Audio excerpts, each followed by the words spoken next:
коронавирусҳо ин вирусҳое мебошанд, ки метавонанд дар бадани инсон ҳар гуна бемориҳои роҳҳои нафасро ба вуҷуд оранд.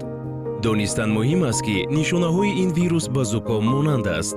агар дар шумо мушоҳида шавад таби баланд, сулфа, душворшавии нафаскашӣ, дар ин ҳолат ҳатман ба ёрии тиббӣ муроҷиат намоед. то омадани духтур алоқаро бо наздикон маҳдуд созед ва дар ҳуҷраи алоҳида хоб кунед. бо чунин нишонаҳо бояд ниқоби муҳофизатӣ пӯшидан лозим аст.